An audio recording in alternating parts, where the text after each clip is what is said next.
heures. Il est maintenant 21 heures, pratiquement 20h58. Et on est en direct avec Sébastien Durand pour la présentation VMware des étoiles. Ce sera la première présentation sujet astrophysique sur le Discord AstroFR. Donc bienvenue à tous. Et puis Sébastien, on le présente plus et ça fait plusieurs fois déjà qu'il intervient sur le Discord. Est-ce que tu peux nous donner un petit brief de ce dont tu vas nous parler ce soir? Alors, du coup, là, le but, ça va être de vous présenter, de façon assez rapide, hein, je pense, le cycle de vie des étoiles.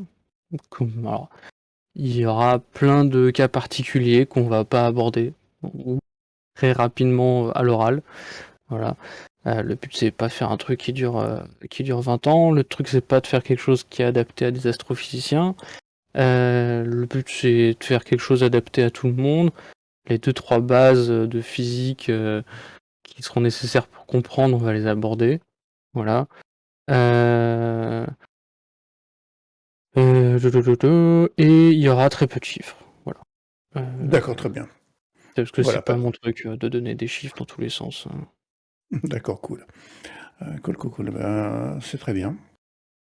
Donc la vidéo, pour ceux qui suivent en direct sur AstroFR, sur le Discord AstroFR, vous avez la vidéo qui est en direct sur le flux. Vous avez un petit logo direct. Et dans le canal de discussion, vous pouvez nous poser vos questions. Moi, je les répercuterai directement au micro. Bon, pour ceux qui nous suivent après, a posteriori, sur YouTube, évidemment, vous n'aurez pas accès à ça.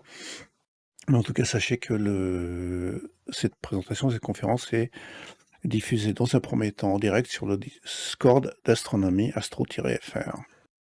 Voilà, je te laisse commencer, Sébastien. Alors déjà, bienvenue tout le monde. Donc, là, je vais essayer de vous présenter avec mes connaissances, du coup, le cycle vie des étoiles. Alors, j'ai simplifié, je suis pas allé dans les ramifications très particulières de certains types d'étoiles. Voilà. J'ai pas forcément abordé aussi des étoiles un peu exceptionnelles, telles que les, je crois que c'est les méga géantes, un truc comme ça. Mhm. Enfin bref, les étoiles assez particulières. Ok, évidemment. Alors, donc déjà, pour commencer, on va faire un peu de physique. Donc, ce qui est important de savoir, on va parler un peu du fameux rayonnement du corps noir. Le corps noir, c'est un objet théorique, hein, qui n'existe pas concrètement, mais on peut trouver des objets qui s'en rapprochent, comme les étoiles, par exemple, d'où d'où le fait qu'on aborde ça. Et la particularité de ce corps noir, c'est qu'il rayonne, et il rayonne un spectre continu, c'est-à-dire que il rayonne dans tout le plage, toutes les longueurs Toute la d'onde plage de de, la lumière. Voilà, toute la plage de fréquence de lumière visible. c'est ça. Et de façon continue, il n'y a pas de trou. Voilà, Mhm. il manque pas des fréquences. Par contre, l'intensité de ces fréquences n'est pas, comment dire, euh, n'est n'est pas continue, elle, enfin n'est pas constante. Voilà, chercher le mot. Et l'intensité maximale va correspondre à la température de ce corps noir, justement.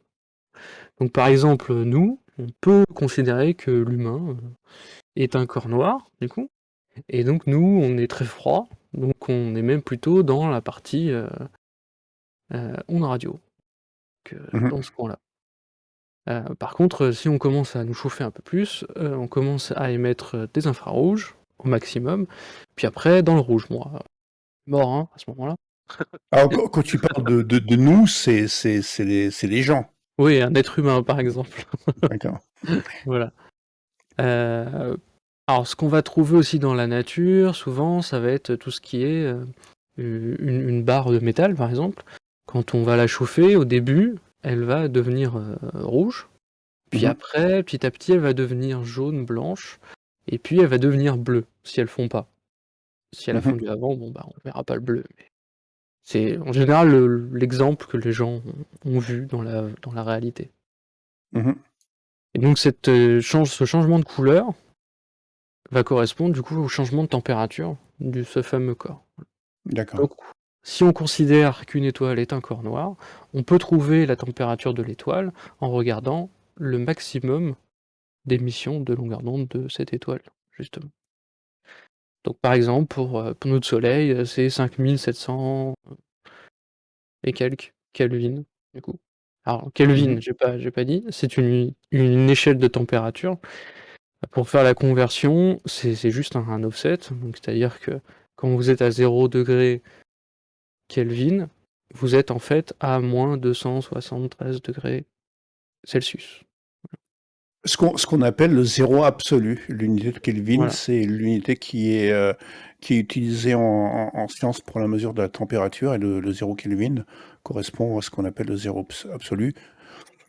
Donc moins 200, combien t'as dit? 271, 272 Celsius? 273, il me semble, 213. 14, ouais, je sais plus. Bref, c'est pas hyper important. Ce qui est important, c'est de se dire que voilà, le degré Celsius est défini sur la, sur la solidification de l'eau à température ambiante et à pression atmosphérique. Eau à 0, l'eau devient solide. Et par contre, le 0 Kelvin, lui, définit comme la température d'un objet qui ne possède plus du tout d'énergie. C'est ça. C'est Donc, la température sous laquelle on peut pas, par définition, pas aller, puisque c'est une température dans laquelle les atomes sont immobiles, qui est d'ailleurs une température fondamentalement impossible à atteindre en physique. c'est ça. Alors, du coup, attention, je mets le petit robinet en bas à droite. Mmh. Sur le robinet, rouge égale feu égale chaud, bleu égale eau égale froid, en gros. Donc Voilà, c'est c'est ça. l'inverse de ce qui est de la vraie vie. Donc en vrai, un élément chaud sera plutôt bleu et un élément froid sera plutôt rouge.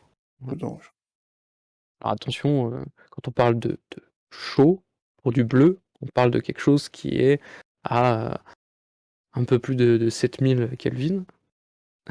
Donc c'est pas des voilà. températures que vous avez trouvées sur Terre. Et froid, on parle de quelque chose qui est plutôt à 3000 Kelvin. Donc c'est pareil, c'est pas des températures que vous avez trouvées sur Terre.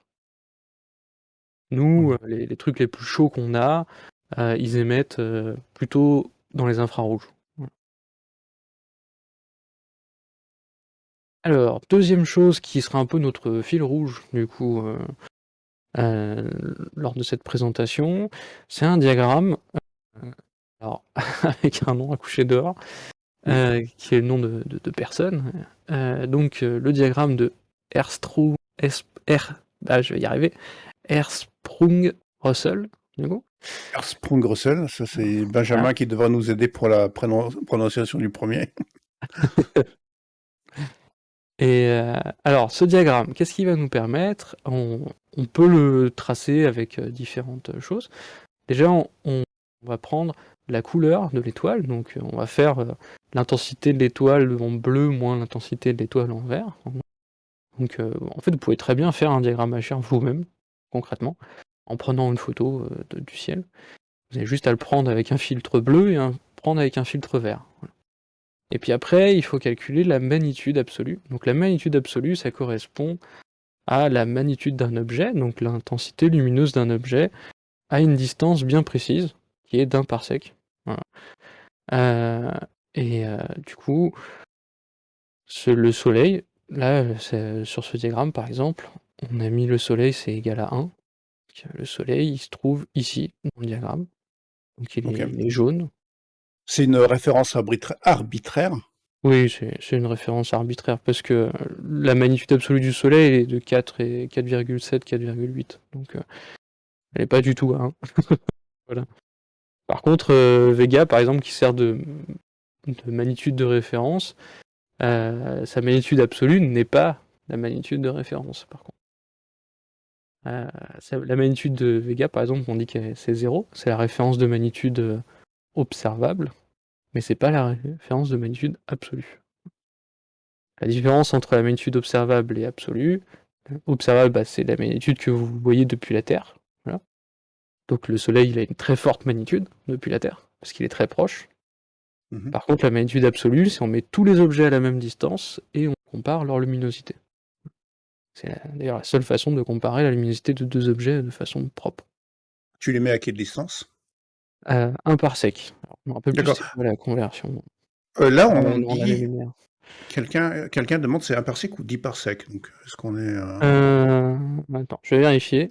Touc, tac, heu, du coup, tac, je vais vérifier.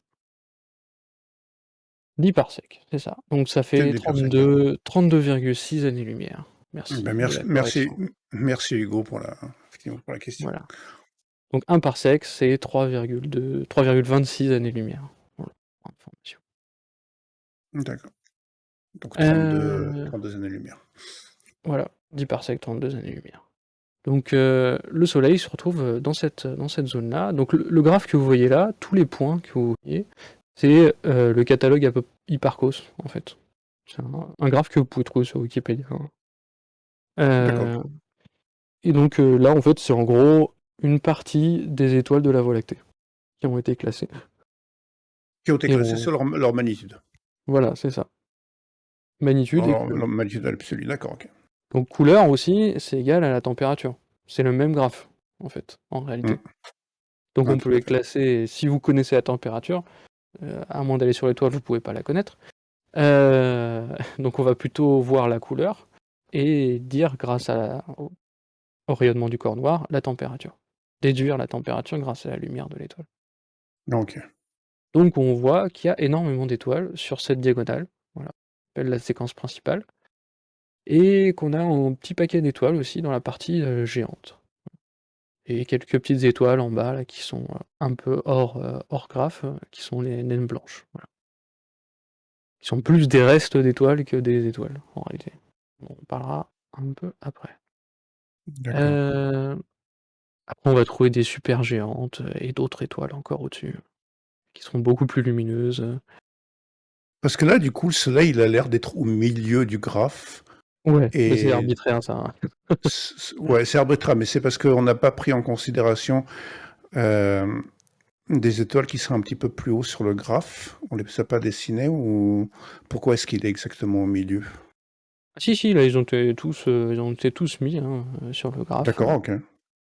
Heu, concrètement la majorité des étoiles est plutôt là-dedans, hein, plutôt à 10 du coup, 10 OK, en volume, effectivement, ouais, luminosité solaire. d'accord, OK. On va retrouver la majorité ici. Alors, à droite, j'ai mis un autre diagramme, alors je vais me dire diagramme HR à partir de maintenant, hein. Ça Ouais, voudrait dire ouais, la même voilà, chose. c'est ça le but. Donc là, c'est un diagramme HR qui a été fait de 2 amas, d'étoiles. Donc on peut considérer qu'un amas d'étoiles, toutes les étoiles sont à la même distance. Voilà. Donc déjà, ça simplifie le calcul de la magnitude absolue. Mmh. Heu, après, vous avez juste à prendre une image en bleu et en vert et regarder la luminosité en bleu et en vert de vos étoiles. Ça va vous permettre de les classer et après regarder du coup, l'intensité de l'étoile, donc la magnitude, alors on prend en général la magnitude en vert de l'étoile. Voilà. Donc ici on met la magnitude en vert et ici on met la magnitude bleu moins vert. Et ça va D'accord. nous permettre de tracer ce graphe-là de deux amas. Et ce qu'on peut voir, c'est que l'amas bleu, en fait, il il a cette il a aussi la séquence principale, donc on voit une concentration d'étoiles assez importante sur cette diagonale. L'amas jaune aussi, il l'a aussi. Par contre, la partie, qui est au-dessus là, qui correspond en fait à la partie qui passe sur les géantes, en fait. Ici on part, Mmh. sur les géantes en fait, en réalité. On voit que l'amas bleu possède moins d'étoiles, blanches, du coup, blanches, même bleues, et possède un peu plus de géantes. En fait, ça nous dit tout simplement que l'amas bleu est plus vieux que l'amas jaune, voilà. Parce que du coup, on sait qu'au fur et à mesure du temps, les étoiles qui sont dans la séquence principale, en fait, elles vont tendre vers des géantes. Elles vont se transformer en géantes. Et donc plus un amas est vieux, et bah, plus il va y avoir d'étoiles qui se seront transformées en géantes. Et donc plus la partie haute de la séquence principale va disparaître, en fait. Alors quand on parle d'étoiles ici, je précise, a priori, on n'inclut pas les étoiles à neutrons. Je dis ça parce Non, on a une question, Alexandre nous pose la question parce que les étoiles à les étoiles, neutrons, on en parlera après, et c'est un reste d'étoiles. voilà, ça c'est encore autre chose. Là, on parle des étoiles vivantes, entre guillemets, qui sont Les encore étoiles à là. neutrons on peut les placer dans le graphe, mais en gros elles sont hors graphe parce qu'elles sont toutes petites et par contre très lumineuses. Donc en fait c'est compliqué à placer dans le graphe et puis ça n'a pas d'intérêt de le mettre. On se rend pas compte du mouvement en fait des étoiles. Ouais, tout à fait. Puis bon, c'est une catégorie un petit peu particulière. Enfin, c'est plus une étape dans la vie d'une étoile d'étoiles à neutrons qu'une catégorie d'étoiles à part entière. C'est ça. Alors, tac. Commençons du coup par notre étoile. Alors, on va voir ce que ça donne sur le stream ce truc. Ça rend plutôt bien. Ça passe. Alors, ce que vous voyez à gauche, c'est un GIF de notre étoile, le Soleil, du coup, qui on a empilé plusieurs images d'étoiles à plusieurs longueurs d'onde. De notre étoile à plusieurs longueurs d'onde. Donc il y a de l'imagerie UV, visible, H-alpha, il y a un peu de tout, et donc ça permet de voir un peu différents phénomènes qu'on peut retrouver à la surface de notre étoile. Alors notre étoile, son type, c'est une naine jaune. Sa classe, alors sa classe, si on prend notre diagramme tout à l'heure, en fait on peut découper nos étoiles en différentes classes, donc il y a O, B, A, F, G, K, M, voilà. Et donc notre étoile, c'est la catégorie G, c'est à peu près central sur ce qu'on peut trouver. Mhm. Alors G2 parce que en fait cette catégorie on peut la diviser en sous-catégories aussi. Et V, je sais plus, mais c'est pas important. On va pas rentrer dans les détails. La magnitude absolue, donc si là, on met notre Soleil à 10 parsecs de la Terre, on verrait une étoile de magnitude 4,74. Donc elle a quand même une luminosité pas dégueulasse. Hein. Voilà. La masse, bon, en fait on va définir toutes les étoiles par rapport à la masse solaire. Donc elle a une masse solaire. Et donc ça fait à peu près 300 000 fois la Terre. Grosso modo. D'accord. Alors on la trouve où? Plutôt dans la séquence principale, comme on a vu tout à l'heure. Ah, donc le Soleil, c'est par là que ça se trouve. La température moyenne de la surface du Soleil, hein, je parle bien de la surface, pas du cœur, qui est beaucoup plus forte, est de 5770 Kelvin. Voilà. Le diamètre, à peu près 110 fois la taille de la Terre. Bon, la température Kelvin, on ajoute 273 degrés, on a la température en Celsius. Ça fait C'est pas ça. ça fait pas des masses de différence. Voilà, on est plutôt à 6000 degrés Voilà. Celsius, du coup. Si vous voulez faire ça en Celsius. Mais bon, vu le problème des Celsius, c'est que ça représente difficilement quelque chose de physique.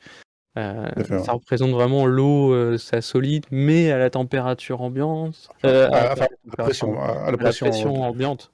à 10-13 millibars, ouais, Si vous mettez de l'eau dans l'espace, ça sera il se pas mettra à pareil. bouillir. Ouais. Voilà. Alors que la température en Kelvin, au moins, c'est une référence qui est absolue Qui dans est fixe, l'univers. ouais. Alors, démarrons sur le cycle de notre Soleil. Voilà. Donc, au début, notre Soleil, qu'est-ce qui c'était? C'était ce truc-là. On peut voir. Donc là, j'ai mis des photos de pied de la création, qui est dans la nébuleuse de l'Aigle. Et donc, à gauche, vous avez la version en visible. Ça doit être la photo de Hubble, il me semble.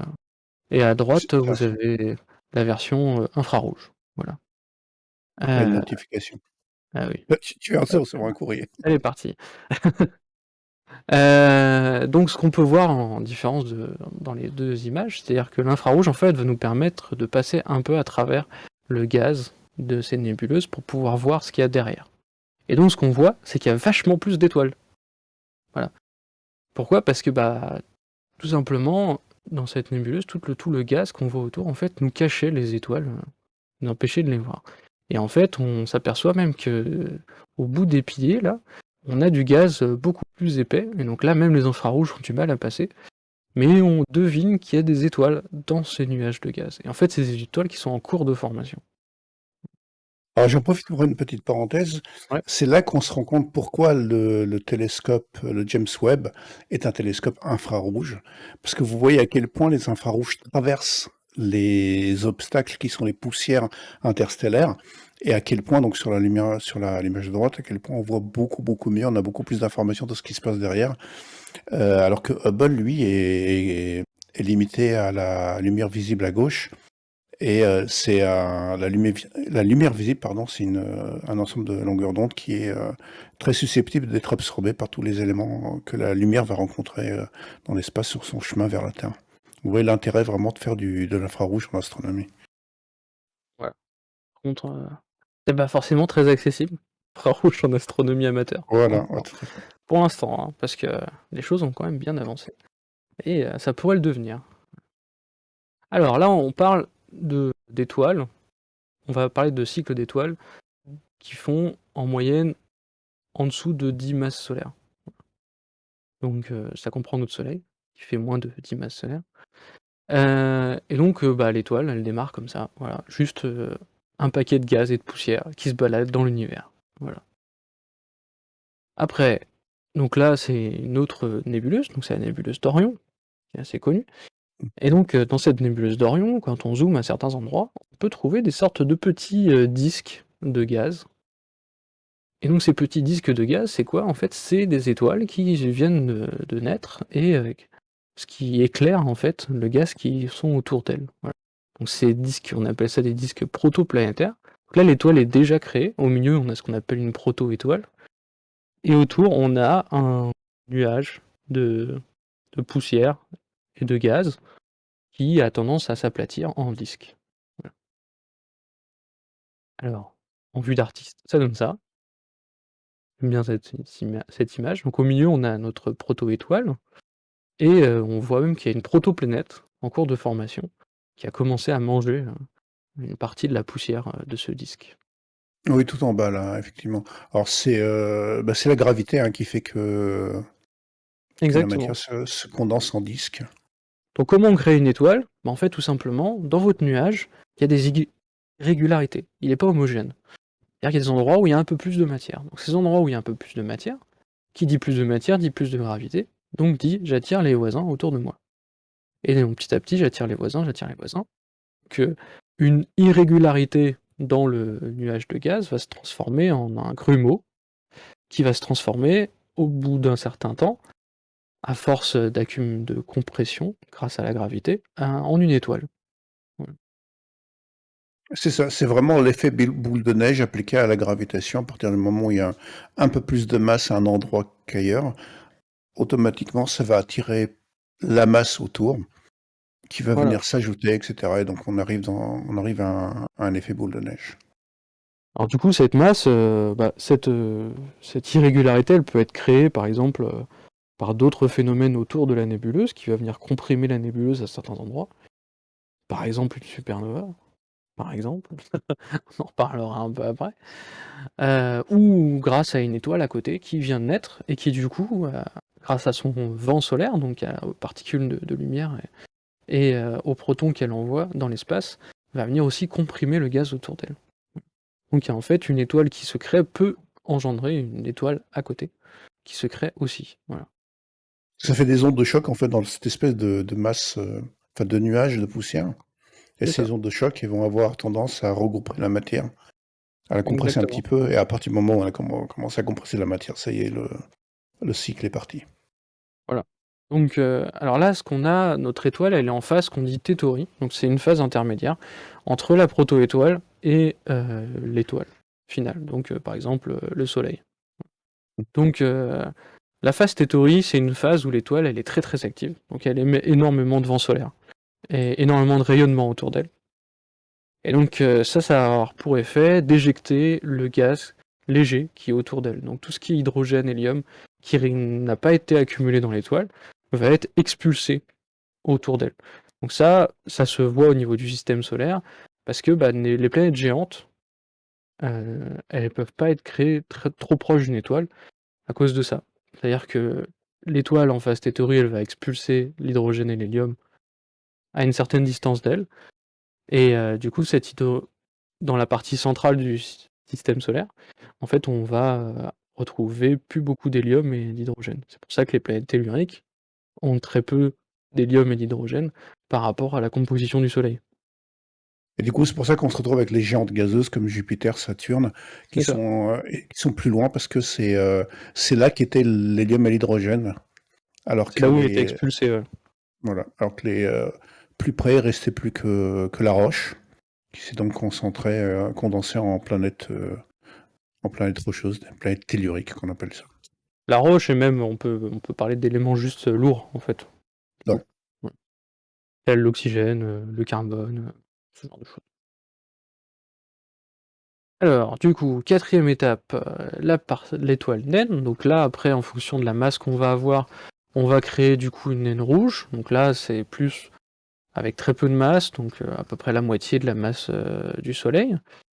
Ou on va faire une naine jaune si on a entre une demi-masse solaire et 1,5 masse solaire. On peut faire des naines bleues aussi, si on a un peu plus de masse, jusqu'à 10 masses solaires. Et donc notre Soleil est une naine jaune. Voilà. Alors les naines bleues sont plus grosses que les. En fait, plus on a de masse, plus on est gros, voilà, dans des conditions normales.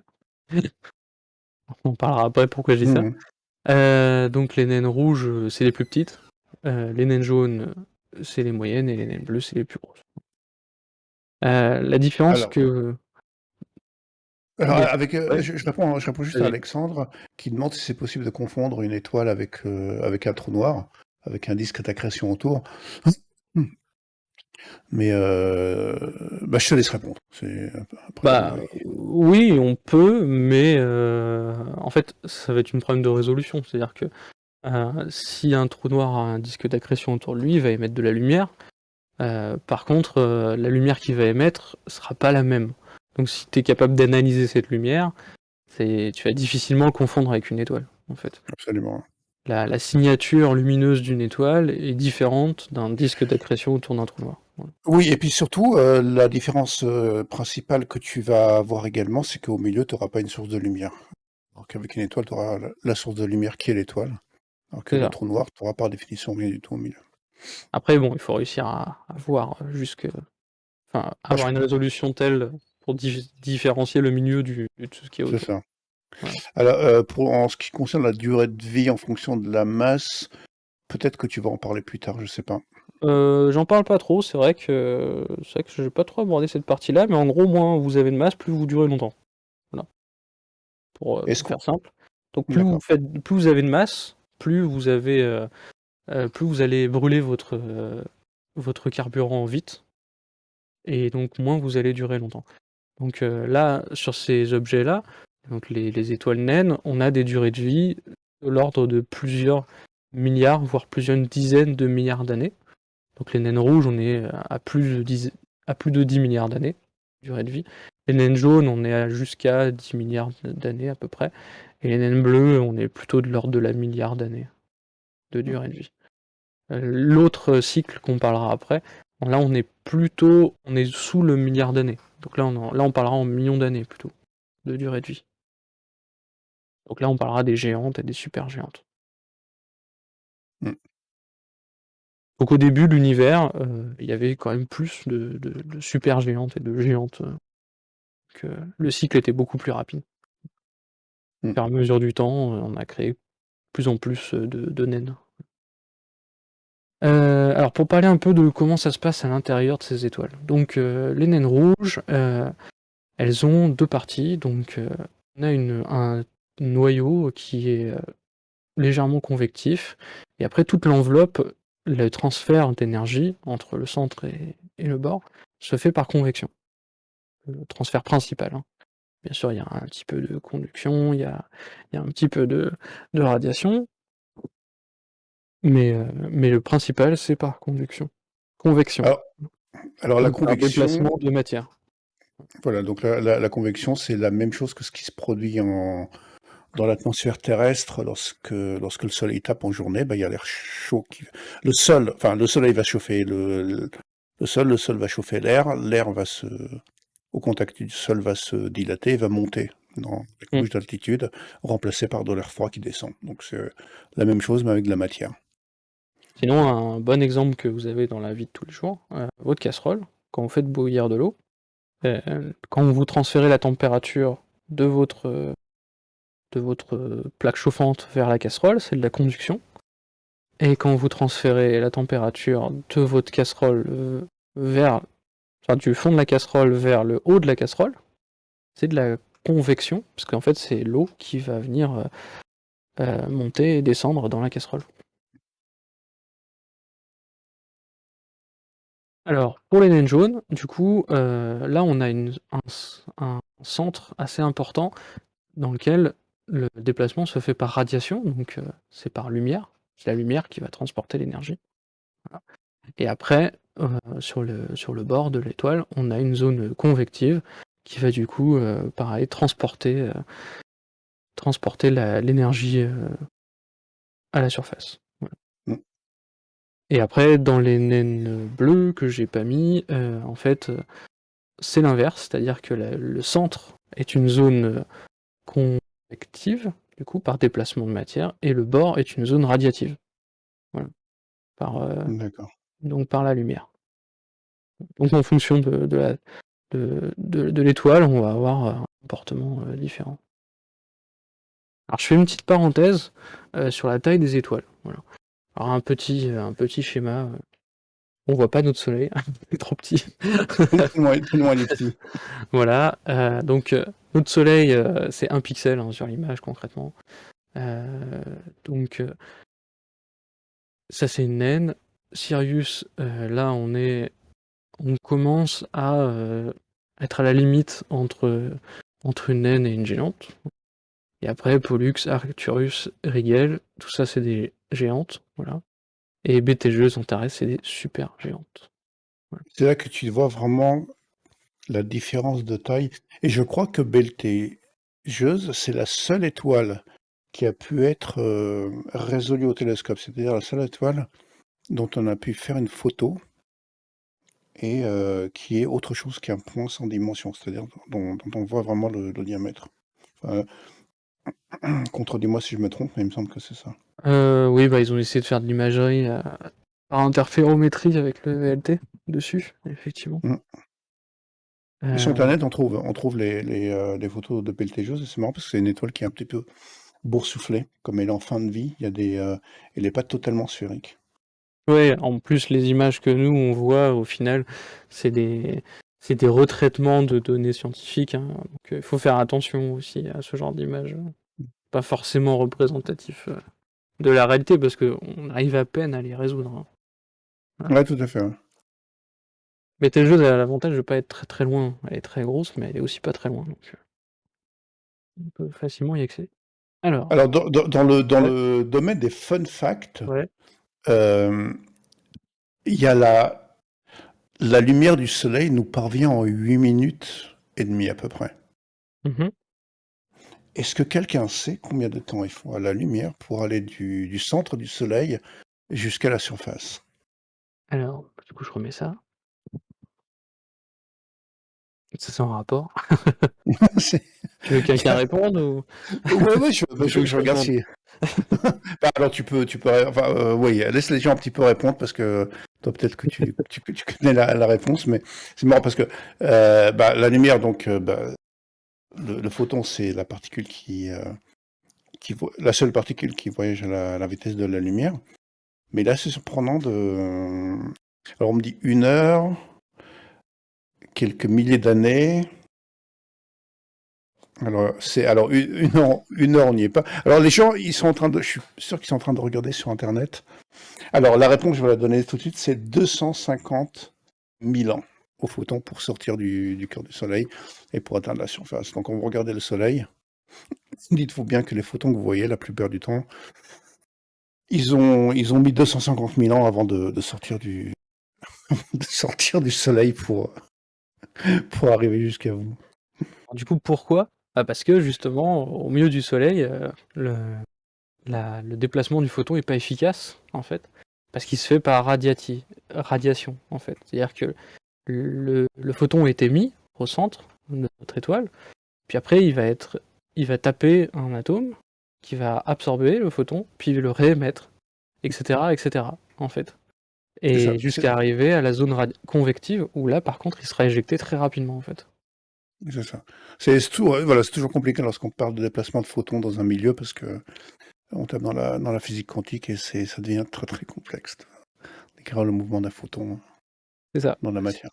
Et donc c'est là qu'on voit que dans une naine rouge, le déplacement d'un photon va être beaucoup plus rapide, parce que du coup on a une zone convective sur quasiment toute l'étoile. OK. Voilà, c'était la fin de la parenthèse, c'était juste pour, Ah bah je continue mes parenthèses moi alors. On va faire un peu de physique encore, pour comprendre un peu la suite de vie de notre Soleil. Donc dans le Soleil, qu'est-ce qui se passe? On a ce qu'on appelle des réactions de fusion nucléaire. Donc là j'ai illustré les principales réactions, il y en a d'autres, hein.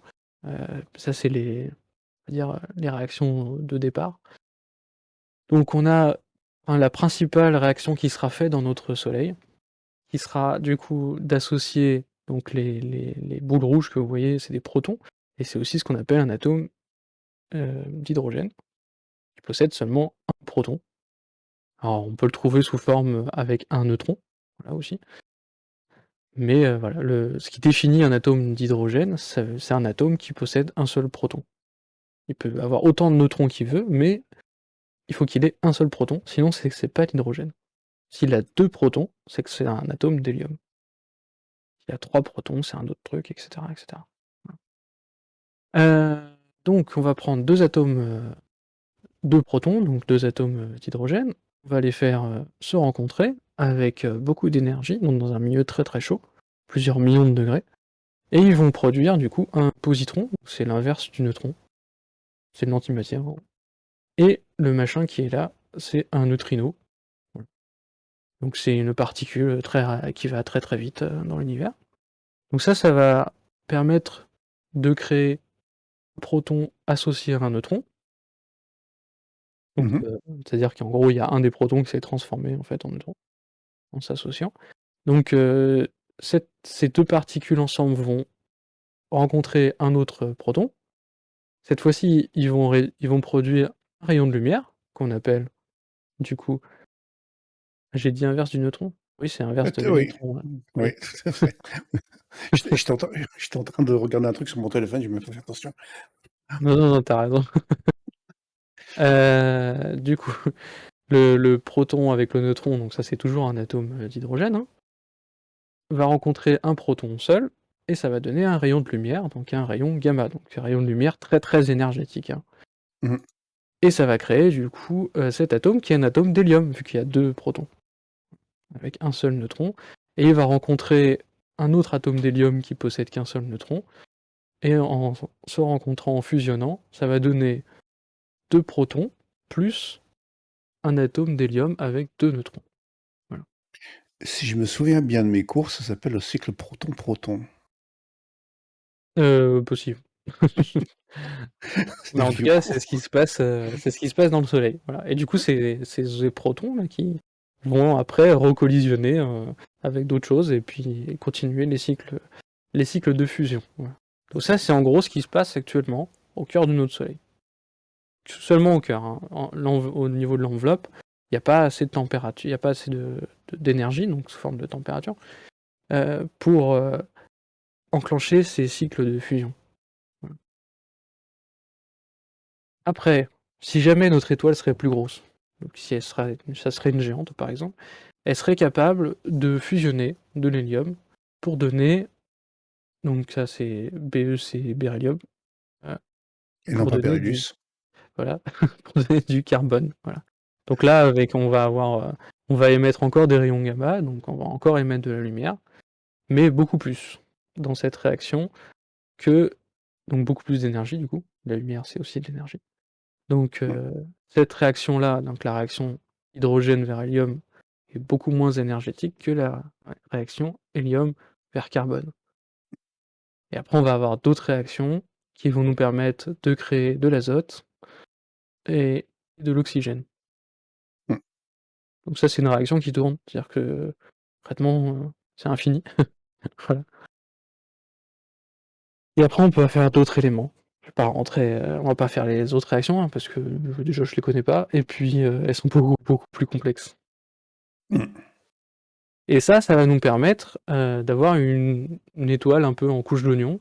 C'est-à-dire que les couches externes seront encore faites d'hydrogène et d'hélium. Parce que dans l'étoile, de base, il y a de l'hélium hein, aussi. Hein. Je ne l'ai pas Mmh. dit. L'étoile, en gros, c'est 25% d'hélium et 75% d'hydrogène. En gros. Mhm. Donc, cet hélium enfin, cet hydrogène va disparaître au cœur pour donner l'hélium, puis après, petit à petit, on va créer de l'azote, puis du carbone, puis de l'oxygène, puis du magnésium. Et au centre de l'étoile, la dernière réaction qui se fera, qui va durer que quelques minutes en réalité, euh, va créer du fer et du nickel. Voilà.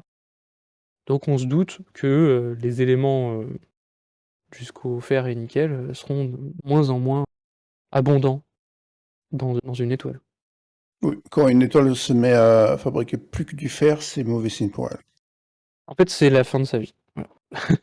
C'est les dernières minutes de sa C'est ça. vie, exactement. Voilà. Ah, encore un peu de physique.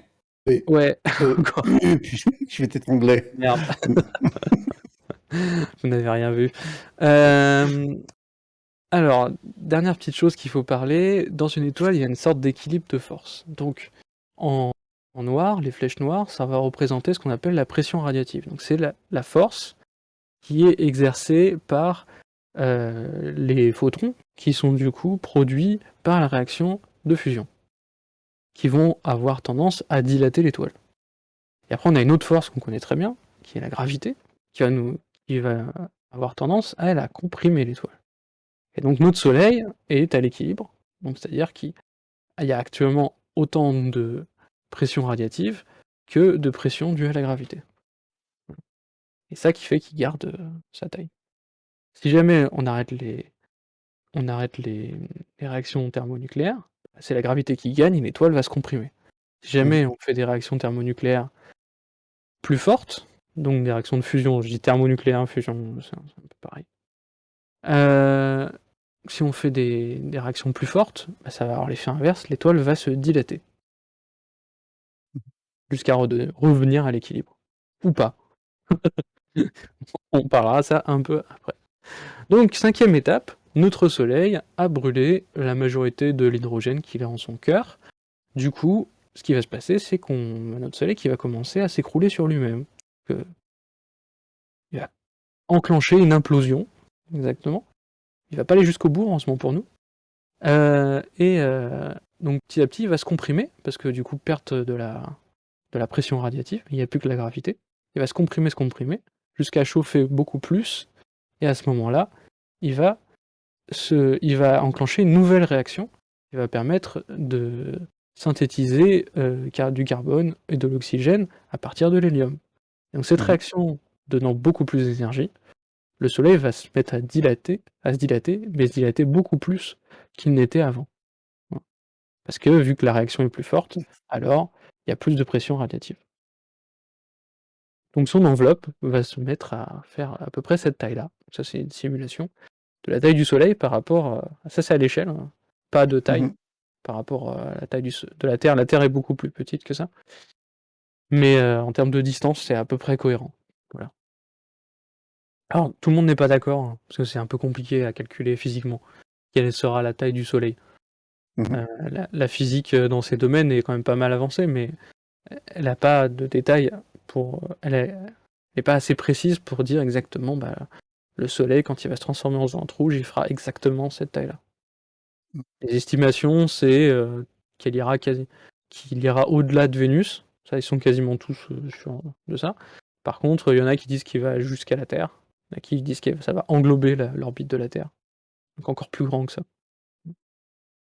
Alors, je vais vous montrer une petite animation qui a été faite par les eaux, du coup, qui représente, alors les deux points lumineux que vous voyez, c'est Mercure et Vénus, pour info. Mhm.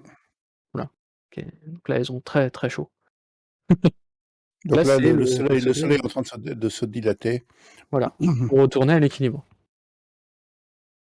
Alors, Lolo 78, je pense qu'on va répondre à ta question tout à l'heure sur la production des éléments plus lourds Ouais, que le fer. mais effectivement, ils sont pas produits dans une étoile.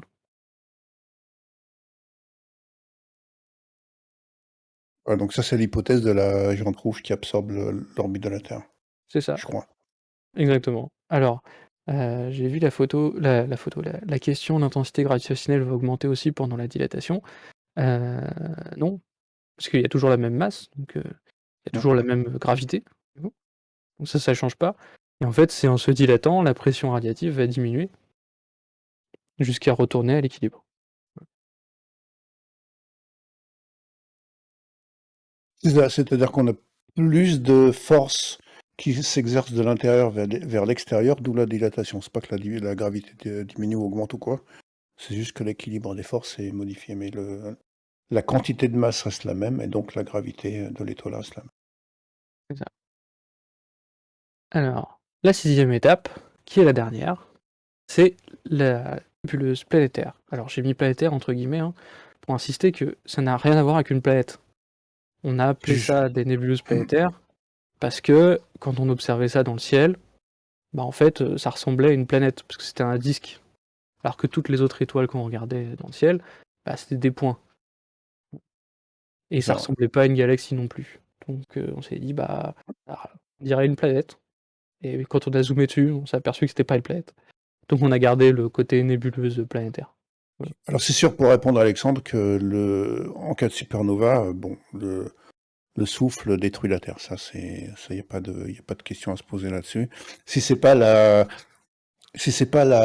l'étoile, le Soleil qui grandit jusqu'à absorber la Terre, elle sera, si ça finit en supernova, la Terre sera évidemment détruite.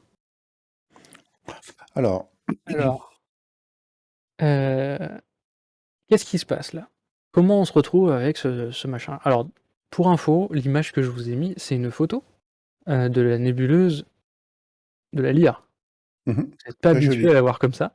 Non, moi j'ai jamais eu comme ça. Voilà. C'est un faux. Donc ça, c'est quand on va poser, plusieurs dizaines d'heures sur la nébuleuse de la Lyre, on peut voir ce genre de choses apparaître. Voilà. Mais D'accord. on parle de plus de 30 heures d'exposition, hein, Ah pour oui, obtenir ce d'accord. genre de truc. Oui. Voilà. J'ai dû exposer plusieurs dizaines de minutes, moi, là-dessus. Voilà. Donc c'est c'est l'étape d'après. Mais ça représente bien un peu, les choses. Donc déjà, on voit que cette nébuleuse, elle a plusieurs couches.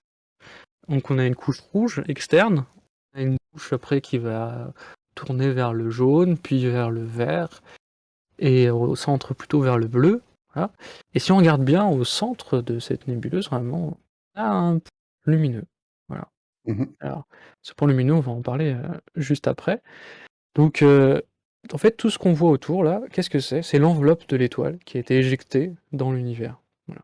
Donc c'est quoi? On parle de quoi là? On parle d'une supernova? Enfin, des restes d'une Alors, on supernova? parle pas d'une supernova, on Ah. parle d'une nébuleuse planétaire, et pas Comment elle d'une est, supernova. comment on est arrivé à ça? Alors, comment on arrive à ça, en fait? C'est un coup de stabilité, instabilité, stabilité, instabilité. Notre étoile, en fait, n'ayant pas assez de masse, elle sera pas capable de démarrer des réactions de fusion plus fortes que juste créer du carbone et de l'oxygène. Voilà. Mhm. Donc, cette étape-là, ça c'est la vue, c'est la partie naine rouge ou naine jaune, voilà. Après, elle se dilate en géante. Ça, c'est on produit du carbone, azote, oxygène au centre. Ça va pas durer longtemps parce que bah, l'étoile n'ayant pas assez de masse, elle n'est pas capable de produire énormément de ces composants. Et à ce moment-là, elle va devenir instable, notre géante rouge. La géante rouge, elle Mhm. va se comprimer parce que les réactions vont s'éteindre, puis se redilater de façon un peu plus violente parce qu'elle va réussir à allumer quelques réactions de fusion plus lourdes. En Et se quand elle va contractant. voilà, en se contractant, elle va réussir à augmenter sa température et puis du coup, elle peut faire des réactions plus lourdes. Mhm. Sauf que c'est quelques réactions, c'est pas quelque chose qui dure longtemps et surtout très violent comme rebond, où elle se Mhm. comprime et après se redilate et en fait avec ce rebond très violent, elle va éjecter une partie de son enveloppe. Et C'est-à-dire qu'il y a une partie des gaz qui forment l'extérieur de l'étoile qui, en se contractant, implosent, ouais, rebondissent contre contre le l'étoile, cœur. quoi. C'est un peu le principe d'une bombe à implosion, d'une grenade à implosion, en fait. Oui, c'est un peu ça, ouais. Ou C'est un juste que tube du coup, cathodique. ça va se faire petit à petit, en fait. C'est-à-dire que petit à petit, l'étoile, en fait, va éjecter son enveloppe. Et c'est ça qu'on voit, en fait. On voit que l'enveloppe la plus légère, externe, qui est en fait de l'hydrogène et de l'hélium, c'est ce qu'on voit en rouge. Puis après, Mhm. petit à petit, on va avoir des éléments. Donc là, les couleurs, ça correspond pas aux températures, mais ça correspond plus aux éléments, du coup. Donc les fameuses raies d'émission, voire live sur les films. Mhm. Et en gros, plus au centre, on va plus retrouver de l'oxygène, de l'azote ou du carbone, qui seront plus dans les couleurs jaune, vert et bleu qu'on voit au centre. Voilà. Et donc en fait, on va avoir des contractions, dilatations successives qui vont éjecter euh, le, qui vont éjecter L'atmosphère de l'enveloppe, l'étoile, voilà, d'accord. l'enveloppe de l'étoile. Sauf qu'à chaque fois qu'on va comprimer, en fait, on va comprimer la partie centrale de l'étoile. Et à force de comprimer la partie centrale de l'étoile, on va obtenir un cœur très comprimé.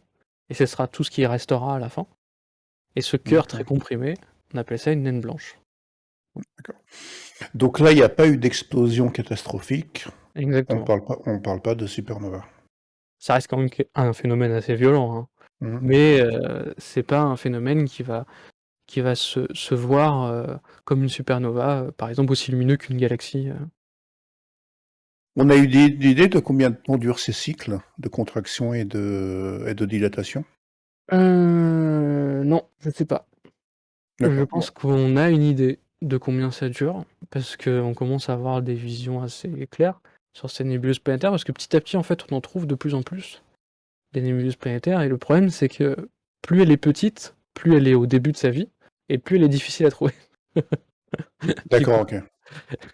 Et donc voilà, la nébuleuse de la Lyre, par exemple, ça fait longtemps qu'elle a expulsé son enveloppe. C'est pour ça qu'on la voit bien. C'est aussi parce qu'elle est pas Effectivement. très loin.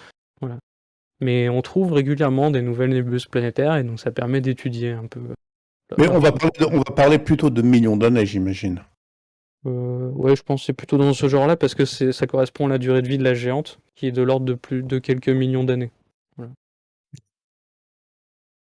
Donc concrètement, notre Soleil, il va vivre à peu près 10 milliards d'années, donc là il est à la moitié de sa vie. Et sur les 10 milliards d'années, il y a quelques millions d'années qui va passer en géante rouge, d'expulser son enveloppe.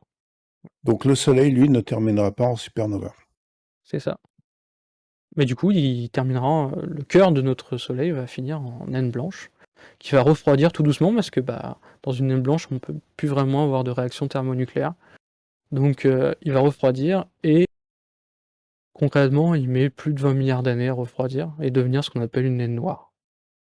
Donc la question pour vous, c'est est-ce qu'on a déjà observé une naine noire dans l'univers à votre avis? Et oui, je crois pas, je crois pas avoir entendu parler de ça. Je vois un nom. Ah, il faut dire pourquoi. Alors, ok. Moi j'ai une idée, mais je vais laisser les gens développer. C'est pas, ça met tellement de temps que c'est pas observable. Alors, euh, je pense pas que ce soit la bonne réponse parce que C'est presque, enfin c'est ça, mais je sais pas si qu'est-ce que vous vouliez dire. Du coup, ouais, je sais pas si Alexandre tu voulais dire, hein. ouais. Si c'est noir, ça émet pas de lumière. Ah oui, il y a une deuxième raison, ouais, ouais, Moi, c'est effectivement. à ça c'est à ça que j'avais pensé au départ. Ouais, L'âge de l'univers, voilà, on y non. arrive Oh, à la réponse. Voilà. d'accord. Donc l'univers ayant un peu plus de 13 milliards d'années, selon la théorie du Big Bang, si une étoile aurait vécu au début de l'univers, serait apparue au tout début de l'univers, Mmh une naine blanche, mh. enfin une naine blanche, une naine jaune plutôt, comme le Soleil par exemple, déjà elle aurait vécu pendant 10 milliards d'années. Déjà, il reste plus Mmh que 3 milliards d'années. mh. Et donc D'accord. concrètement, vu qu'elle met plus de 20 milliards d'années pour refroidir, en fait pour l'instant il n'y a aucune naine blanche qui a eu le temps de refroidir dans l'univers. D'accord, OK. Voilà. Donc tout ça c'est un peu théorique, hein, parce que vu qu'on n'en a jamais observé, on ne peut pas être sûr de ce qu'on avance. Ça, on se base sur la physique qu'on connaît pour En tout cas, pouvoir expliquer. bravo Voilà. bravo à Soi Rémi pour avoir suggéré la bonne réponse. Et voilà, Alexandre était, je pense, c'est ce Alors, que tu voulais dire aussi. Et effectivement, la deuxième raison aussi, c'est qu'une naine noire n'émettant pas de lumière, elle peut pas être observée. Voilà. Alors après, c'est toujours un peu compliqué de dire à partir de quand c'est une naine blanche, à partir de quand c'est une naine noire, parce que quand elle refroidit, la naine blanche, au bout d'un moment, elle émet plus de lumière visible, et elle va continuer à émettre des infrarouges, par exemple. Puis si elle refroidit encore, elle émettra plus que des rayons radio. Voilà. Voilà, c'est un processus progressif. Ça s'éteint pas d'un instant à l'autre, d'un moment à l'autre. Ok. Et après, qu'est-ce qui se passe? Ça recommence, tout simplement. Là, on a une nébuleuse.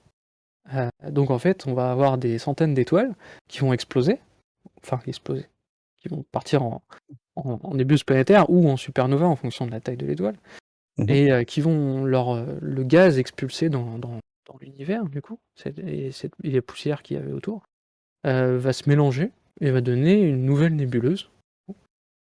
Et, et voilà, on a fait le cycle de l'étoile de type Soleil, et après cette nébuleuse va se recondenser en une nouvelle étoile, etc., etc., C'est etc. ça. Voilà. Et puis il y a On aussi estime, on estime que notre étoile, le Soleil, est la troisième génération d'étoiles. Voilà. et puis il y a des gaz aussi qui traînent un petit peu partout entre les étoiles, qui sont des restes de supernovae qui Mm. se baladent un petit peu et qui viennent se combiner également là-dessus. Et voilà, ce qu'il faut se dire, c'est qu'une étoile ne va pas donner une autre étoile. C'est vraiment plus d'une centaine d'étoiles qui vont se mélanger, qui vont donner une autre centaine d'étoiles. Voilà. Alors il y a Alexandre Lhomme qui dit qu'il a du mal à croire au Big Bang. Alors ce qu'il faut savoir quand même, c'est que c'est en cosmologie une des théories les plus solides aujourd'hui, le Big Bang. C'est-à-dire qu'il y a quand même tout un tas de faisceaux d'indices qui convergent vers le Big Bang et qui convergent vers un Big Bang qui s'est produit il y a 13,7 milliards d'années. Il y a pas, c'est pas quelque chose qui est controversé ou qui est encore soumis à débat. Il y a bien eu quelques théories alternatives qui ont émergé, mais vraiment le Big Bang, c'est un. Voilà, on va pas en parler ce soir parce que ça ferait l'objet d'une conférence à part entière, mais le Big Bang, c'est un Mais modèle. voilà, ça C'est reste un une mode. théorie pour l'instant. Ouais, mais c'est un mode. Ouais, voilà, mais c'est un modèle qui est quand même très très solide. Mais voilà, oui, le principe de début et de fin, c'est un peu compliqué. Voilà. Voilà, après on peut parler du début. Est-ce que le Big Bang représente le début ou pas? Mais en tout état de cause, le Big Bang a bien eu lieu. Ça, on a vraiment énormément d'éléments qui nous font penser que ça a bien eu lieu. Il y a une slide qui s'est glissée au mauvais endroit. Ah, Bref. Du coup, on va repartir maintenant, mais sur des étoiles de plus de 10 masses solaires. Voilà.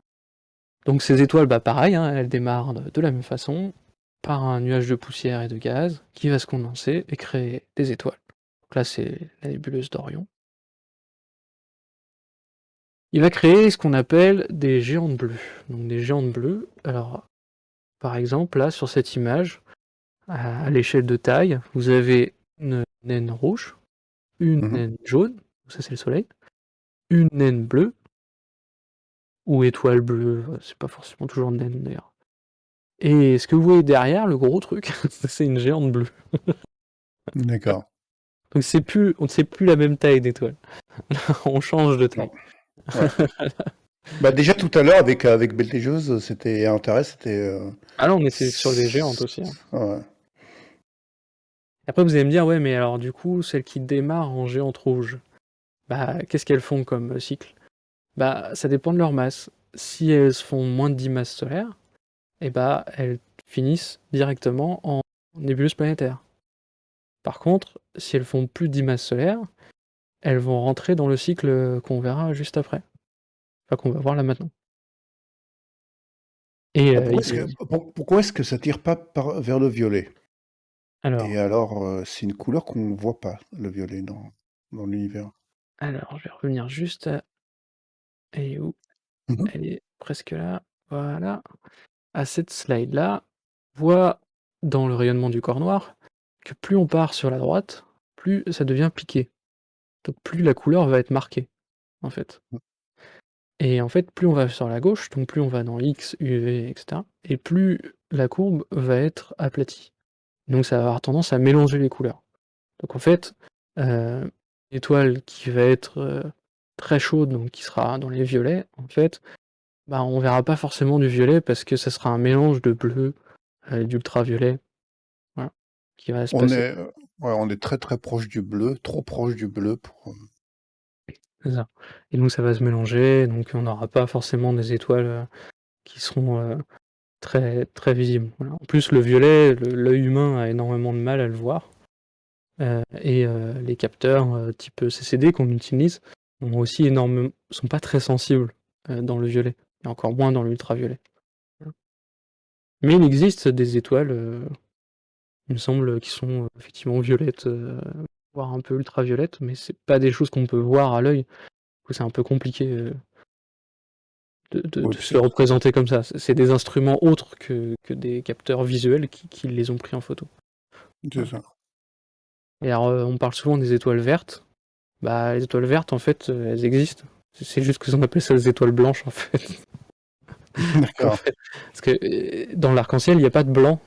La couleur blanche, ça n'existe pas. La couleur blanche, c'est le mélange du rouge, du bleu et du vert, du coup. Et donc, si on mélange, en fait, si on a une étoile qui est à peu près au centre du spectre visible, et ben en fait, au lieu d'être verte, elle est le mélange des trois. Et en fait, elle est blanche. Elle apparaît blanche. Alors, oui, Alexandre, on peut utiliser des filtres pour les UV, a priori. Ouais. Sauf que Euh, bah, ton capteur étant très peu sensible, en fait, tu auras très très peu de signal. ouais, Donc, il y a ça va pas être très grand-chose, ouais. compliqué. Ouais. Alors, du coup, donc ces géantes bleues, bah, pareil, elles fusionnent du coup de l'hydrogène en hélium. Quand elles ont brûlé tout l'hydrogène qui sont dans leur cœur, elles vont évoluer. Alors elles peuvent évoluer en fonction de leur masse.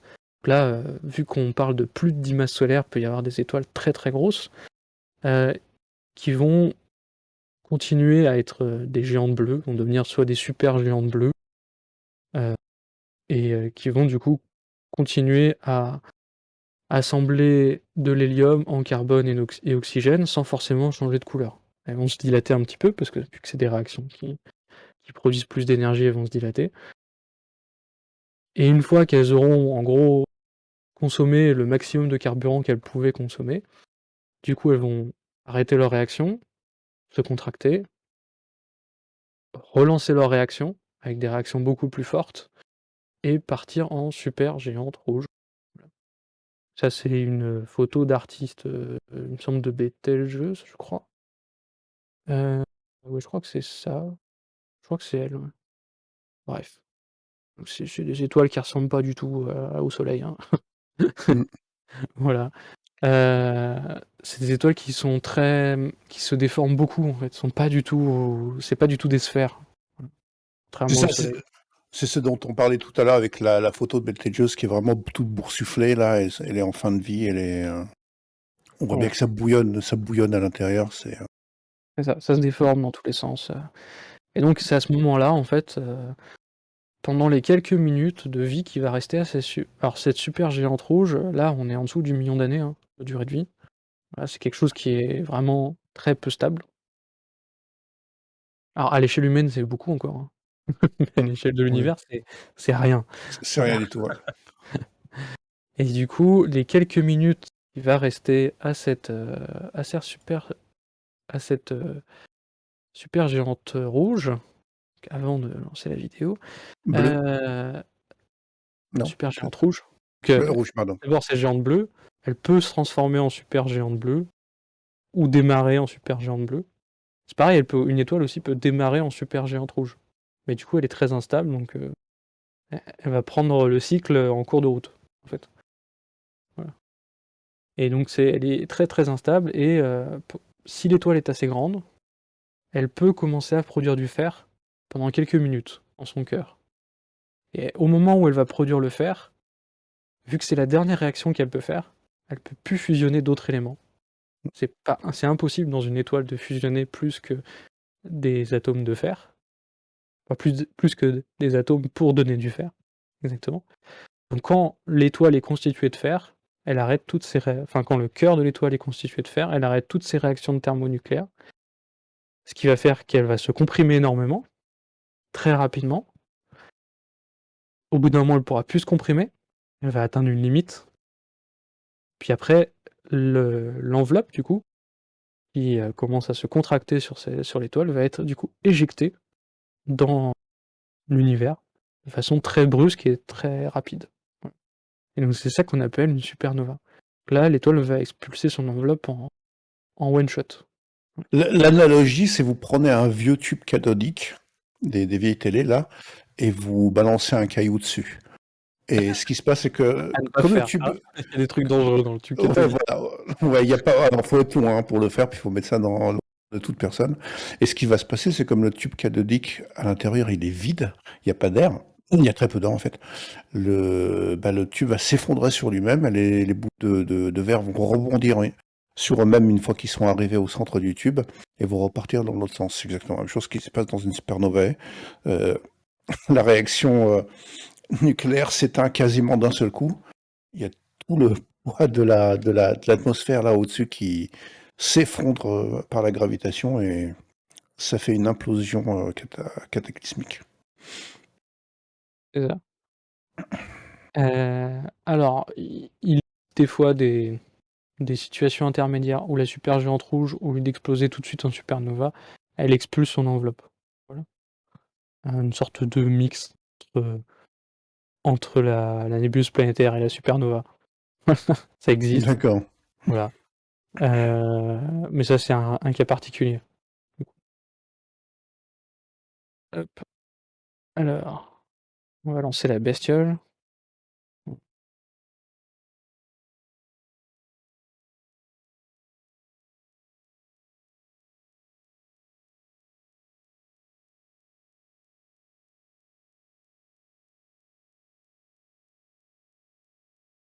Donc c'est vraiment un événement absolument cataclysmique. On se rend même pas compte Oui, de l'énergie qui est dégagée dans une supernova. Il vaut mieux pas être non, à portée de rayonnement lorsque ça se produit. c'est ça. Alors concrètement, par exemple, Betelgeuse, si elle explose, on se retrouvera avec une étoile visible en plein jour pendant plusieurs semaines. Oui, parce Voilà. qu'elle est quand même suffisamment loin. Voilà. Mais pour vous donner un aperçu de l'intensité, et en général, quand il y a une supernova qui explose dans une galaxie, quand on regarde là, une galaxie distante, la supernova a quasiment la même luminosité que la galaxie en entier. En fait. Voilà. C'est ça. Il y a une étoile qui produit autant de photons que le reste de la galaxie. C'est C'est complètement colossal. hallucinant. C'est complètement hallucinant.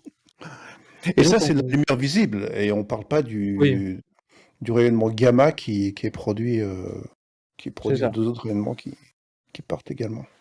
Donc là, il y a un peu tout hein, comme rayonnement qui est émis à ce moment-là. Et pendant alors là, on est dans des échelles de temps humaines. Donc pour la supernova, cette explosion, on est dans des échelles de l'ordre de l'année pour se dilater. Donc on est sur des particules qui vont, qui vont à peu près à la vitesse de la lumière, voire un dixième de la L'échelle- vitesse de la lumière. Voilà. Donc c'est des particules qui vont très très vite. Et donc vu qu'on sait qu'un système solaire, approximativement, c'est à peu près l'intégralité du système solaire, c'est à peu près une année-lumière, du coup. Bah, en une année, votre étoile va partir de notre supergéante rouge jusqu'à une étoile jusqu'à une explosion qui fait la taille du système solaire. Donc c'est quelque chose de très rapide et cataclysmique, et c'est pendant les quelques minutes de départ de la supernova qu'on va avoir assez d'énergie pour créer les éléments suivants après le fer. C'est à ce moment-là, et pendant ce court laps de temps, qu'on va avoir assez d'énergie pour créer des éléments au-delà du fer, comme l'uranium, le les, plutonium, les ce éléments genre plus de lourds que le fer. L'or également. l'or également, effectivement. Et c'est pour ça que quand on regarde dans la rareté des éléments, bah jusqu'au fer ça va, et puis après ça s'écroule. Du coup, Alors, après il y a un gros déficit dans l'univers. voilà. Est-ce qu'on a de la marge pour les rayons gamma pour éviter la radiation? Bah, on a de la marge pas être Pour à côté, quoi. Betelgeuse, oui. Pour Betelgeuse, on a largement la barre, j'ai aucun souci.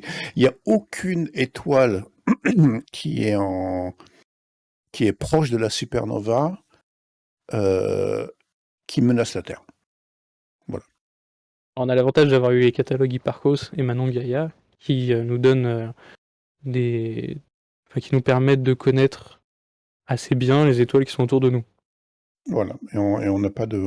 Alors, une autre question, Alexandre, l'homme, toujours. Alors, est-ce que Betelgeuse ressemblait au Soleil ou est-ce qu'elle a toujours été une supergéante? Moi, je ne sais pas répondre à la question, il me semble que c'était. Enfin, Je sais pas. Bonne non, question. ça a toujours été une supergéante parce que c'est quand même une étoile qui est Depuis qu'on la énorme. connaît, oui. C'est toujours une supergéante. Oui, mais je pense qu'elle a commencé tard sur son cycle. Bah ça, je sais pas si c'est même possible de le savoir, en fait. Parce que malheureusement, ce qui nous permet en fait de connaître l'évolution d'une étoile, c'est qu'on a vu plein de types d'étoiles et qu'avec la physique, on a réussi à relier le comportement de certaines étoiles vers d'autres étoiles. Mhm. Et la question c'est est-ce qu'elle a démarré en supergéante? Est-ce que c'est possible physiquement de démarrer en supergéante? Ou pas, en fait, c'est surtout ça la question. Et ça, je sais pas. Euh, Je ça, ne c'est pourrais vrai. pas répondre. Est-ce qu'on peut démarrer en état de supergéante? Ou est-ce que le maximum c'est géante rouge, par exemple? Ça, je ne sais pas le dire, il faudrait demander à un physicien nucléaire, du coup, spécialisé dans les étoiles, qui pourrait peut-être répondre à ça. Et encore, pas sûr. Et du coup, ce que vous avez vu dans la vidéo, c'était la nébuleuse du crabe, qu'on voit maintenant, donc l'explosion de la l'explosion simulée de la nébuleuse du crabe. Donc c'était une étoile qui a explosé et qui a donné en son cœur ce qu'on appelle une étoile à neutrons. Donc là, l'image que vous voyez, c'est l'association entre une image infrarouge, UV et, rayon X, du coup. Donc on a mis des couleurs à chacune de ces images, des couleurs arbitraires. Et donc en bleu, c'est les rayons X. Et donc ce qu'on voit, c'est qu'au cœur, on a une sorte de point lumineux, en fait, très, très intense, avec une sorte de disque. Voilà. Et donc ça, c'est ce qu'on appelle une étoile à neutrons. Voilà.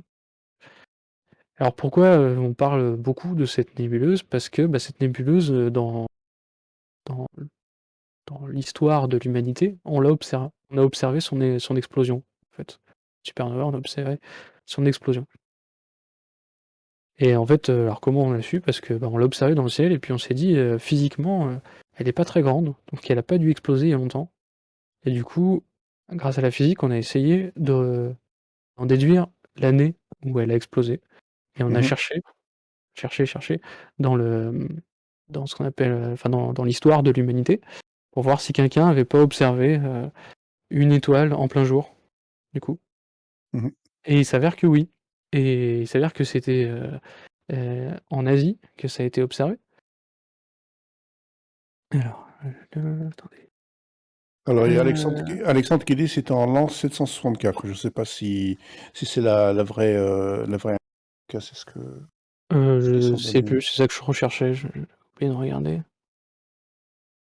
Alors, pendant que tu cherches, je vais revenir un petit peu sur Betelgeuse, parce qu'en fait, a priori, c'est une étoile qui a évolué depuis une étoile de type O, et ce sont des étoiles qui font entre 15 et 90 fois la masse solaire. Donc, c'était effectivement une étoile beaucoup plus petite à son origine. D'accord. Donc voilà, donc je te laisse. Donc Alors, c'était une géante bleue, du coup, potentiellement. Parce que O, c'est les étoiles les plus chaudes, du coup, oui.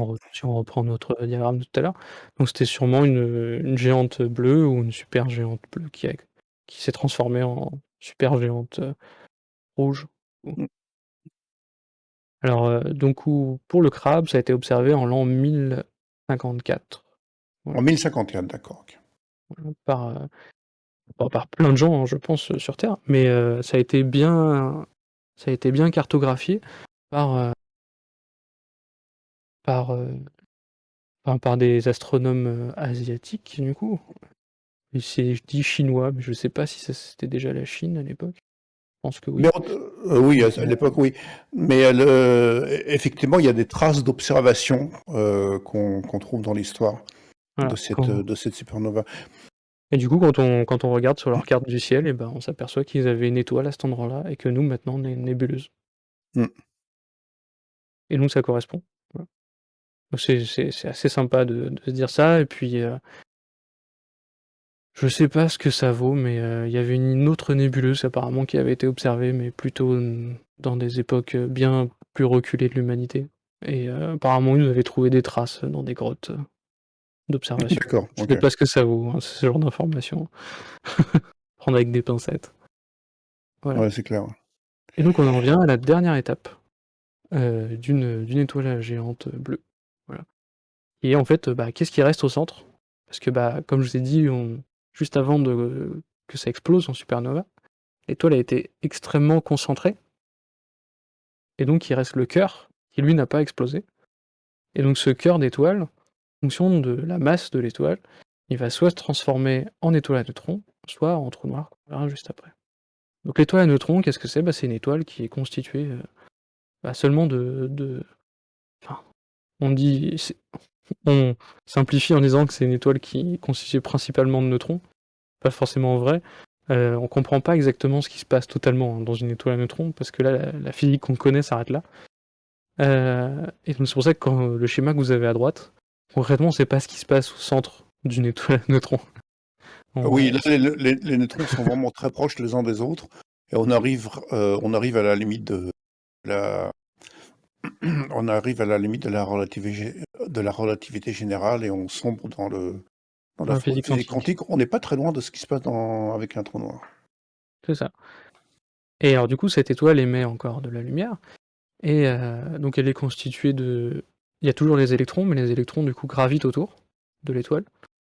Donc c'est ce qui est constitué, c'est ce qui est dans la croûte de l'étoile. Et au centre, on suppose que les neutrons sont tellement comprimés que c'est plus des neutrons. Ils se sont séparés en quarks. Donc les quarks, c'est les particules qui constituent les neutrons et les protons. Particules Euh, fondamentales de matière. c'est ça. Alors, Pour quelqu'un l'instant, demande. Ouais. les particules fondamentales pour l'instant. Ouais, pour l'instant, bon, peut-être même. Bon, il y a des étoiles qu'on peut voir qu'en UV et en rayon X, nous demande-t-on. Je pense pas qu'il y ait des étoiles qui n'émettent que en UV et que en rayon X.